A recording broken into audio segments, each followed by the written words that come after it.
Codemasters gave us F1 racing back on the consoles. Their first two games, F1 2010 and F1 2011, were great, but they still had some issues. F1 2012 is their third attempt at trying to perfect the F1 racing experience on consoles. Did they reach perfection this time? Is it worth your hard-earned $60?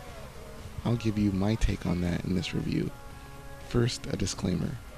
Codemasters sent me a full Xbox 360 retail version of the game to review several days before it's going to be released publicly.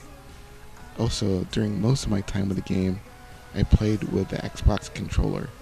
I did spend some time playing the game with the Forza Motorsport 4 Edition Fanatec CSR wheel and CSR Elite pedal set. Finally, I will not go into multiplayer, as I did not get a chance to play multiplayer mode over Xbox Live. Codemasters did have a session for all the journalists who had a review copy of the game, but I was unable to participate, so I can't really talk about the actual multiplayer experience. What I can say is that all the multiplayer modes from F1 2011, including co-op season, do get carried over into F1 2012. One of the biggest but least talked about changes in F1 2012 from its predecessors is its presentation. Starting from the box art down to the user interface, it's unlike anything seen in the last two games. Gone is the black, white, and red color scheme of before. Also gone is the Live the Life feature, in which the hub of career mode took place inside of a race trailer. Instead, players are treated to a clean, stylishly designed, easy to navigate user interface. So, what else is new?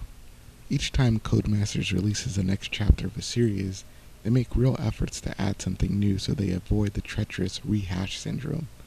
F1 2012 is no different.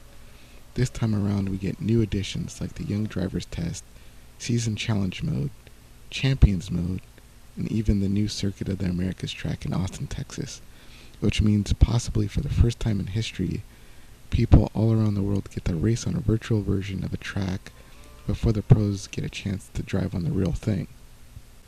One of the most talked about new features of F1 2012 is the Young Drivers Test. Just like the real thing, in the game the player takes on the role of a hungry young driver coming up from the GP2 series and has their mettle tested at the Yas Marina circuit in Abu Dhabi.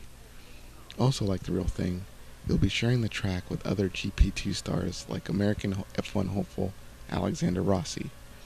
In the test, players will have to demonstrate the basic skills needed in race conditions, like knowing when to brake, stringing together corner apexes, racing on a wet track, and getting used to things like KERS and DRS. Finally, you'll need to throw down a hot lap, doing your best to beat a target time. How well the player does will unlock more teams that they can start off with in career mode.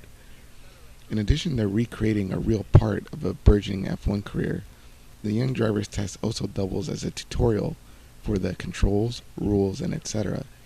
So if you haven't played any of the first two F1 games, this would be a good place to start before diving in. Champions Mode is easily the marquee new feature of F1 2012. In this mode, the player is tested against each of the 6 current champions on the grid in different race situations. For example, against Kimi Räikkönen, the player has to try and catch and pass Kimi in just the last 3 laps of the race. Kimi is several positions ahead of you, and the only advantage you have going in is that your tires are more fresh than his.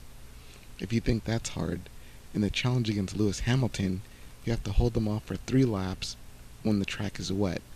The catch is that he's on intermediate tires just as it starts to rain, and for some reason you still have your slicks on. Each champion has their own quirky challenge, and when you get through them all, you have to race against all 6 of them at once, each one gunning for you. This is easily one of my favorite new features of F1 2012, and I hope this is something they continue on with future games. As superficial as it sounds, the way a game looks is almost as important as the gameplay itself.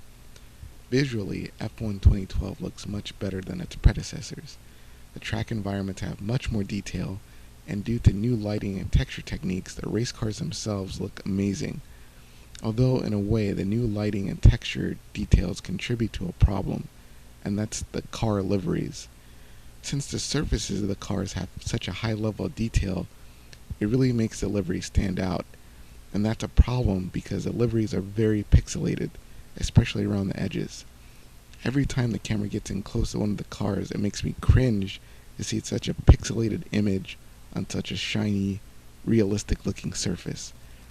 It's a shame because everything else looks so great.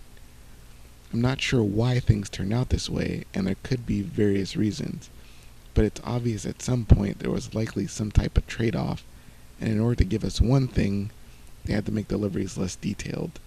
It kinda sucks, but it doesn't ruin the game by any stretch.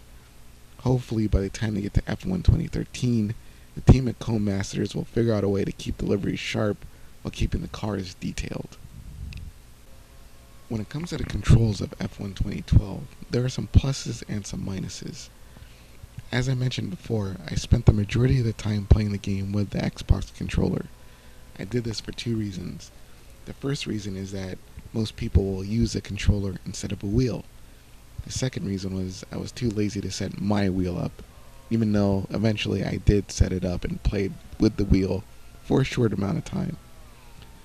That being said, I can say that the handling characteristics of the cars have much improved over the previous games. The purists might moan and take that to mean that the cars are easier to drive. To an extent, that is true, but that's not to say that the handling has been dumbed down.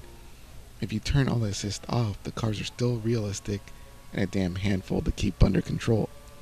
But on a medium difficulty setting, the car settles down enough to make it accessible for the normal person, but still challenging to drive. Where the controls do suffer is the analog joystick sensitivity. It is really hard to drive smoothly using the controller's analog stick. There seems to be a sizable dead zone in the stick in which small increment movements do nothing to change the car's direction. Then after a certain point, the car will suddenly jut out into the selected direction. As I said, I've only played the Xbox 360 version, so I'm not sure if this issue exists in the PlayStation 3 or PC versions. It could be very likely that this is just a quirk associated only with the Xbox 360 controller. As far as I can tell, there's no way to adjust analog stick sensitivity in the game, so it's one of those things that players will just have to get used to if they're going to play strictly with the controller. At first this was pretty frustrating, but after a while I got the hang of it. Eventually I was able to stick to the racing line and for the most part keep the car on the road. But if I had to make a suggestion, I would recommend getting a steering wheel, since its sensitivity and other parameters are in fact adjustable in the game, but I wouldn't go as far as to say a wheel is necessary. You can still have a lot of fun with a controller, and once I got used to the analog stick, I had a lot of fun myself.